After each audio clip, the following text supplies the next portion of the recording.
Good morning everyone, let us start. Today we shall discuss about mountain forests and littoral and swamp forests. Now let me present my screen.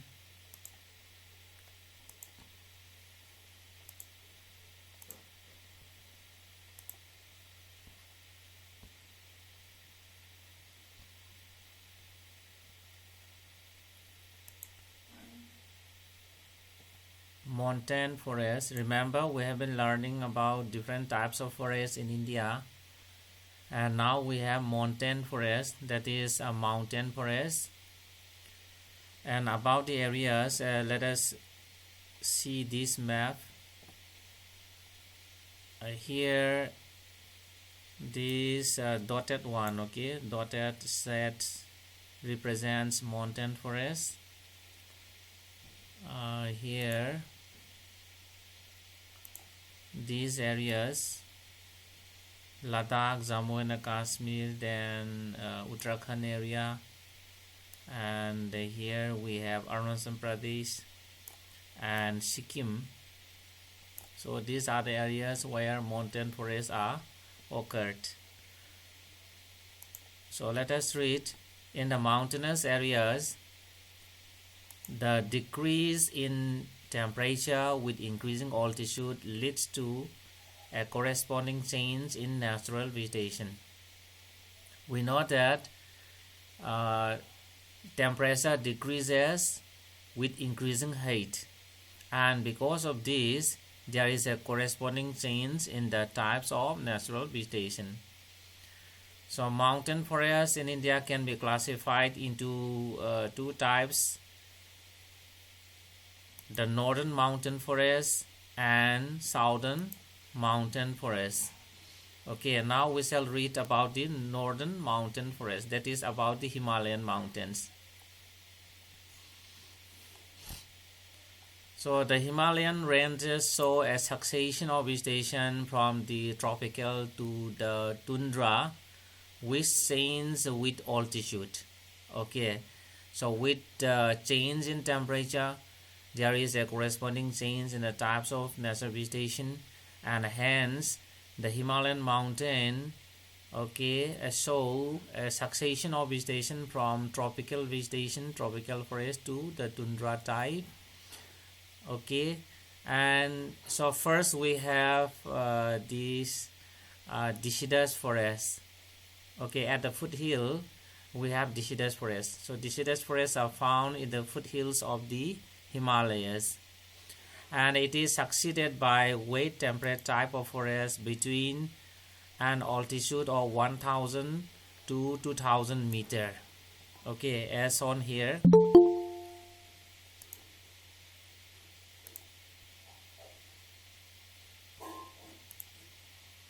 As on here, see, at the foothill, here at the foothill we have these deciduous forests, okay, up to 1000 meter from the sea level. And after the deciduous forest, here we have these wet temperate forests, okay, between 1000 to 2000 meter. And here in this belt we also find evergreen broadleaf forests, okay, as well as pine forest between 1500 and 1700 meters. So let us read. See here, in the higher hill ranges of the northeastern India and hilly areas of West Bengal and the Uttaranchal, okay, that is in the Darjeeling district of West Bengal, then in Uttaranchal, evergreen broadleaf trees such as oak and chestnut are predominant. And between 1500 and 1750 meter, pine forests are also found, okay, well developed in this zone, with cheer pine as a very useful commercial tree, okay, and deodar, a highly valued endemic species, grow mainly in the western part of the Himalayan range. So deodar is endemic to the Western Himalayas. That means found only or native to the Western Himalayan range. Deodar is a durable wood mainly used for the construction activity, and similarly chinar and the walnut, which sustain the famous Kashmir handicraft, belong to this zone. Okay, that means here in this zone here, so this zone, okay, between 1000 to 2000 meter, you will find wet temperate forest, or in the these hill areas of West Bengal and in Uttaranchal, you will find these broadleaf evergreen trees. Then between 1500 and 1750 you also will find pine forest with chir pine, okay, with chir pine as a very useful commercial tree. And blue pine and spruce appear at altitudes of 2225 to 3048 meter. And at many places in this zone, temperate grasslands are also found. But in the higher reaches, there is a transition to alpine forests and pastures. Pastures means grasslands. Okay, here alpine grassland. Silver firs, junipers, pine, birches, and rhododendrons, etc. occur between 3000 to 4000 meter. Okay, so however, these pastures are used extensively for transhumance by tribes like Gujars, Bakanwals, Bhotiyas, and Gadis. Okay, the southern slopes of the Himalayas carry a thicker vegetation cover because of relatively higher precipitation than the drier north-facing slopes. See, the southern slopes of the Himalayan mountains, okay, are receiving more rainfall and more sunlight than the northern slope, and that is why the southern slopes of the Himalayas have a dense vegetation, have a thicker vegetation. Okay, and at higher altitude, mosses and lichens form part of the tundra vegetation. So at the top we have tundra vegetation. Now let us see this diagram again. So after the wet temperate evergreen broadleaf forest, between 2000 to 3000 meter, we have these temperate grasslands with conifers. Conifers means those these pointed, okay, like pointed trees like this, needle-like pointed, okay, trees like pine, for example. See here, say between these 2225 to 3048, we have these blue pine and the spruce forests. So these are examples of conifers. Okay, so between 2000 to 3000 meters above the sea level, you will find temperate grasslands with conifers, that is with pine forests, and above it, between 3000 to 4000 meter above the sea level, you will find alpine forests and pastures. Okay, you will find alpine forests and pastures, and above it you will find this tundra vegetation. Here you will find mainly lichens and mosses. Okay, and as mentioned in the book, see here, these alpine forests and pastures, okay, are extensively used for transhumance by the tribes like Gujars, Bakalwals, Bhotiyas, and Gadis. So what do you mean by transhumance? Do you know?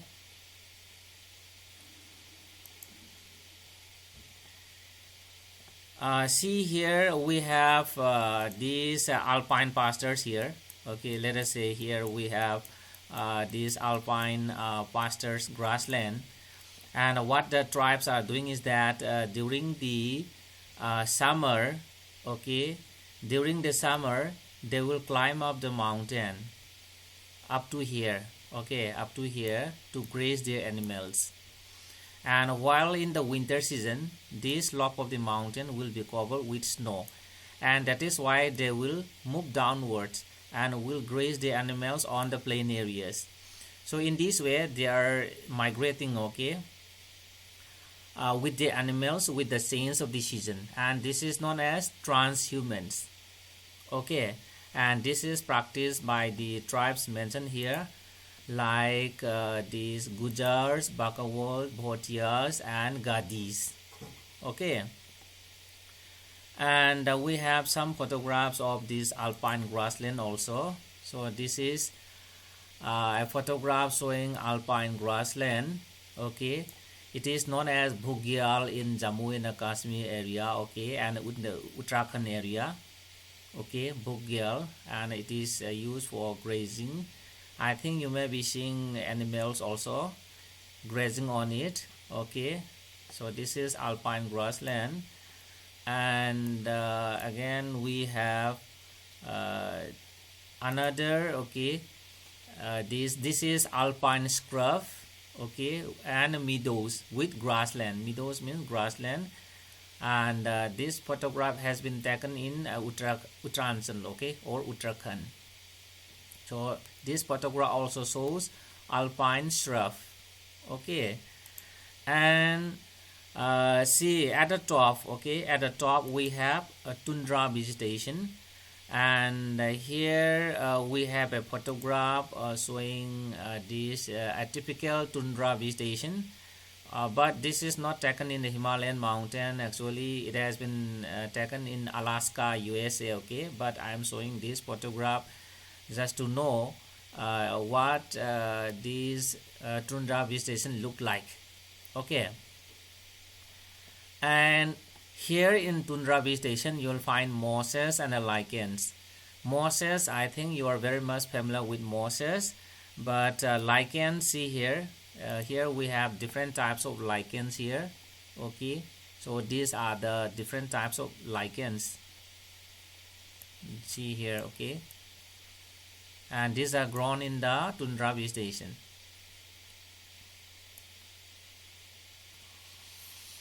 So this is about the mountain forest. Are you clear? Any question from your side? No, sir. Okay, then let us continue. Here in the southern mountain forest, okay, remember this mountain forest has been divided into two sections. One is the northern mountain forest, another one is the southern mountain forest. So southern mountain forests include the forest found in the three distinct areas of peninsular India, namely the Western Ghats, then the Vindhyas, and the Nilgiris.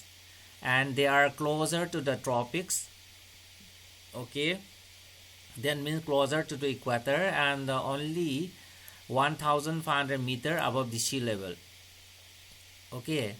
And vegetation is temperate in the higher regions. As this region, okay, as this region are closer to the tropics, only 1500 meters above the sea level, vegetation is temperate in the higher regions. So on the higher slopes of the mountain we find temperate forests, okay, and subtropical on the lower regions. So in the lower slopes of the mountains we find subtropical vegetation, okay, that is mainly in the Western Ghats, especially in Kerala, Tamil Nadu, and Karnataka. Remember, say on the higher slopes of the Western Ghats we find temperate forests, and in the lower slopes we find tropical forests, okay, or subtropical forests. And temperate forests are called sholas in the Nilgiris, Anaimalai, and the Palani hills. So in South India, temperate forest is known as sholas, okay. And some other trees of this forest of economic significance include magnolia, then laurel, cinchona, and wattle. So these are the important tree species found in this forest. Cinchona, you know, this is a medicinal tree, and these barks of the tree is used in making quinine. Okay, the medicine which is used for treatment of malaria. And such type of forests, okay, are also found in the Satpura Michael ranges. These temperate forests are also found in Satpura Michael ranges. So these are about the mountain forest. And next we have another type of forest, that is littoral and the swamp forest. So we may have a look of the map. See here, this one, black colored areas. So these are the areas, okay, mainly these deltaic areas here, okay, Ganga Delta, Mahanadi Delta, Godavari deltas. So in these areas we find littoral and swamp forest. Not only this, in other parts of the India also we find this type of forest, okay. So India has a rich variety of wetlands habitat, wetland areas. About 70% of these comprises areas under paddy cultivation. 70% of the wetlands, okay, comprises areas under paddy cultivation. The total area of wetland is 3.9 million hectares. Total area of wetland in India is 3.9 million hectares. Two sites, that is Silica Lake in Orissa and Keoladio National Park, Bharatpur, are protected as waterfowl habitats under the Convention of Wetland of International Importance, that is Ramsar Convention. Okay, so Ramsar Convention, actually it was held in Iran, okay, it was held in Iran. So convention means, see, an international convention is an agreement among the member states of the United States, of the United Nations, okay. An international convention is an agreement among member states of the United Nations. So Ramsar Convention was held in Iran. Actually Ramsar is the name of a place or a city in Iran, okay. And according to this Ramsar Convention, the Silica Lake and Keoladio National Park are protected as waterfowl habitats. Okay, water birds, fowl, you know, birds habitat under the Convention of Wetlands of International Importance. Okay, so we may look at this map. See here, Keolado National Park number 14, okay, just see here, number 14 is here. Here we have this Keoladio National Park, and the Silica Lake is number 7, okay, here Silica Lake is this number 7, okay. Just see here.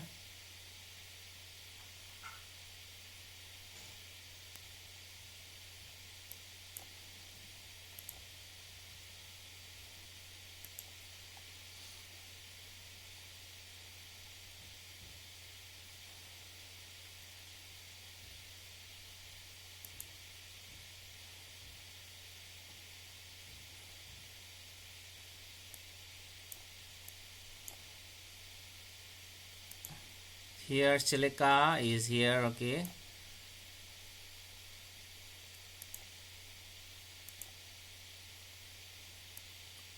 Silica is here. Then number 14 Keoladio National Park is here. Okay, just see here. Here we have Keoladio National Park, and here we have Silica. So let us continue. The country's wetlands have been grouped into 8 categories. So all the wetlands in India have been grouped into 8 categories, namely Number one, the reservoirs of Deccan Plateau in the south, together with lagoons and other wetlands of the southern west coast. Okay, then number two, we have the vast saline expanses of Rajasthan, Gujarat, and this Gulf of Kutch. Okay, it is located mainly here. You may see here. Here it is mainly here. Okay, it is mainly here in this area. Rann of Kutch is here. Okay. Then number three, freshwater lakes and reservoirs from Gujarat eastward to Rajasthan, that is Kelio National Park in the Madhya Pradesh. Then number four, the delta wetlands and lagoons in India of the east coast, including the Silica Lake. Then number five, the freshwater marshes of Gangetic Plain. Then number six, the floodplains of Brahmaputra and the marshes and the swamps of the hills of northeast India and these Himalayan foothills. Then number seven, lakes and the rivers of mountain region of Kashmir and Ladakh. Then number eight, the mangrove forest and other wetlands of the island arcs of Andaman and Nicobar Islands. So these are the 8 categories of wetlands, okay, in India. And about it, you may see this map. Okay, so here this map shows the wetland sites of India recognized by Ramsar Convention. Okay, and on the right side you'll find the name of the places with codes with the serial number. Okay, and here location is given in numbers. Okay, so you may be seeing some symbols like stars with code numbers. So these are the locations of the wetlands. Okay, say for example, what is number 17 here? Number 17 is the Loktak Lake. Okay, number 17 is the Loktak Lake. Then number 28 is the Rudrasagar Lake. Then number 8, so this is Diporville. Okay, in this way you'll find the location of the wetlands in India. Okay, here in Kashmir and in Ladakh and Uttarakhand also you'll find the same. So number 11 is Hokera wetland, for example. Then number 42 is the Wuller Lake. Okay, 42 is the Wuller Lake. Silica you have known earlier. Number 19 is the Nal Sarovar. Okay, so these are the locations. Okay, and here with areas also here, areas also given here in this table. Okay, and the date of declaration. So Silica Lake has an area of 1,165 square kilometers. Okay, Loktak Lake has 266 square kilometers. So in this way, so these are the wetlands recognized by the Ramsar Convention. So let us continue. So mangroves grow along the coast in the salt marshes, tidal creeks, mud flats, and estuaries. So mangroves, so you may see this photograph. Okay, this photograph shows mangrove forest. See here, in this case, see the roots are exposed on the surface, and when there is high tide, then the water level will reach up to here, and when there is low tide, then the roots are exposed on the surface as you are seeing here. Okay, just see here for the mangrove forest. So for example, this is the trunk, so this is the crown, and this is the surface, and the roots are, the interlocking roots are exposed in this way. And when there is high tide, then the water level will reach up to here. Then when there is low tide, then roots are exposed. Okay, And just see the photograph carefully. Just see here.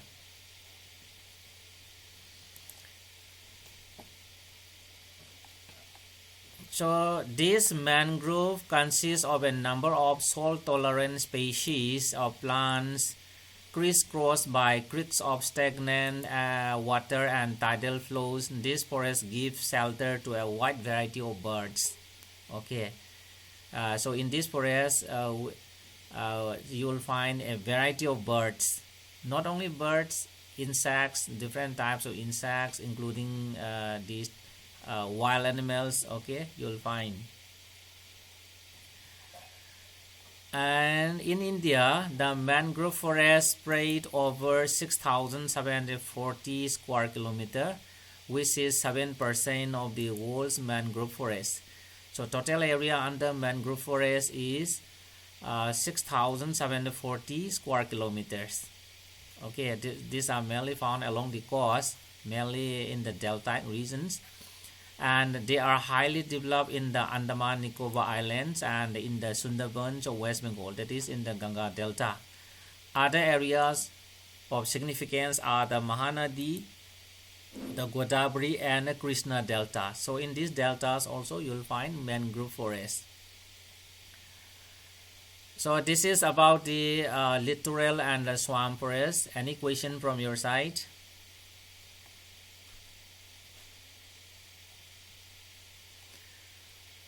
Okay, if you don't have questions, so let me take another 5 minutes. Next we have this forest cover in India.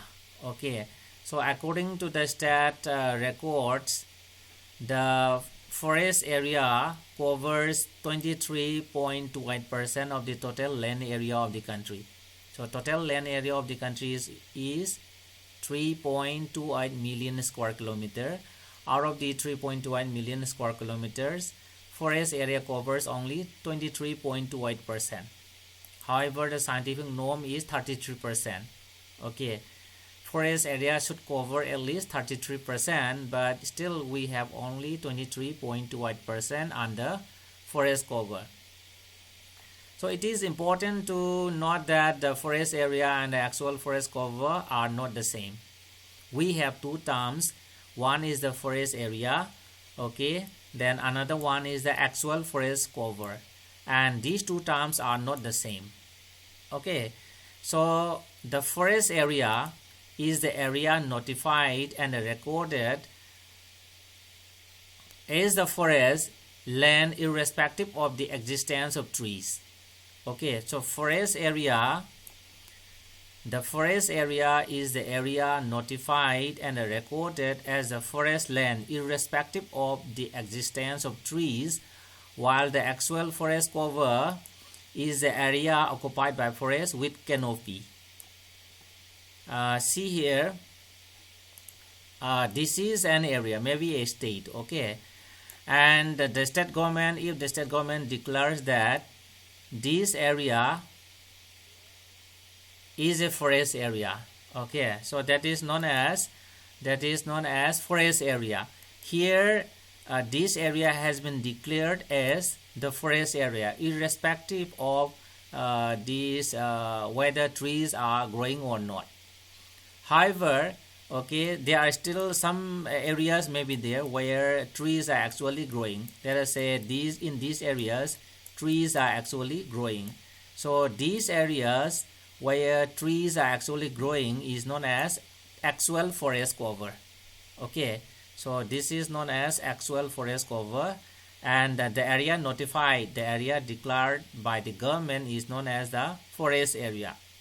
Okay, irrespective of the existence of the trees, whether the trees are growing or not, if the government declares that the area is a forest area, then it is a forest area, and the actual forest cover is the area occupied by forest, occupied by trees actually. Okay, another difference is that the former is based on records of the state revenue department, that is a forest area is based on the records of the state revenue department, while the latter, that is the actual forest cover, is based on the aerial photographs and the satellite imageries.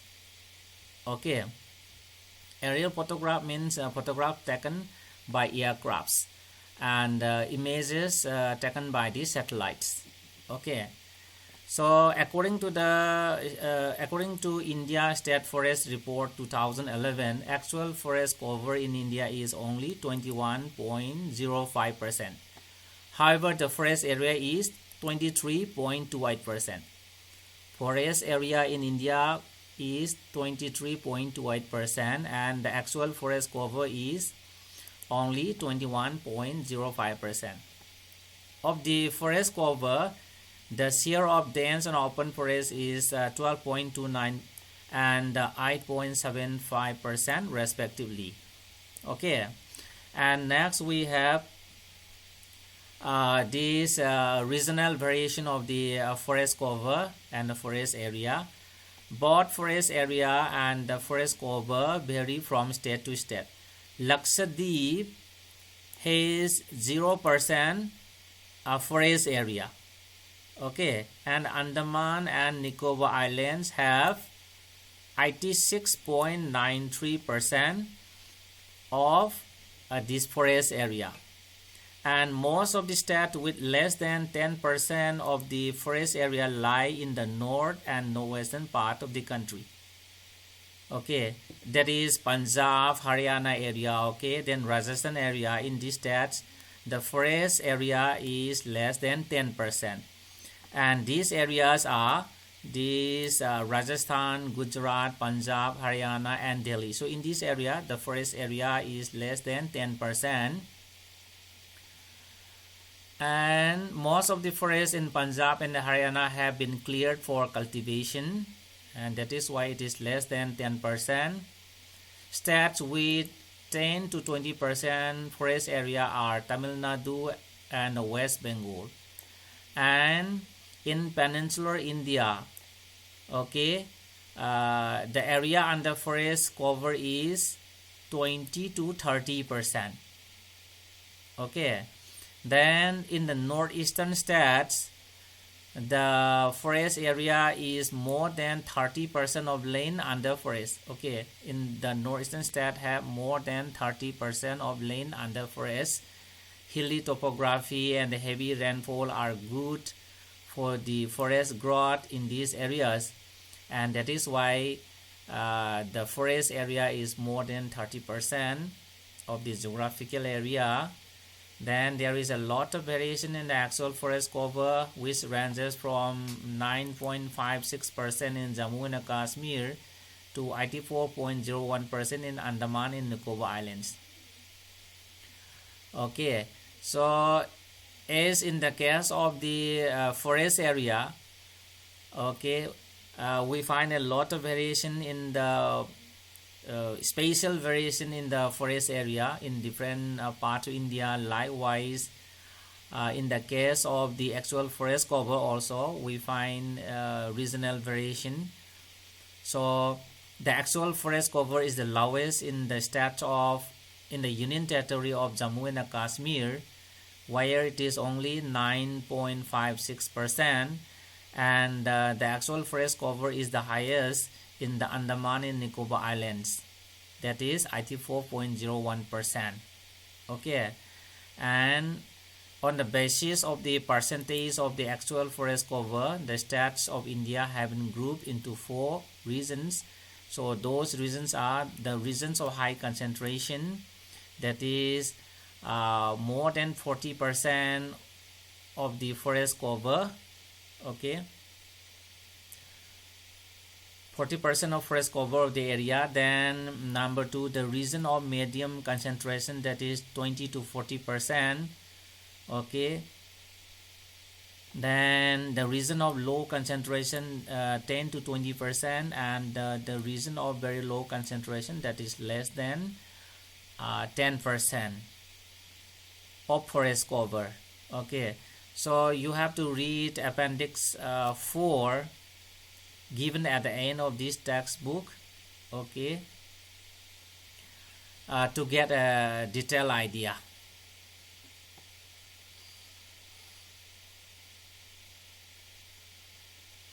Any question from your side? No, sir. Okay, then for today, let us stop here. Thank you very much for joining my class.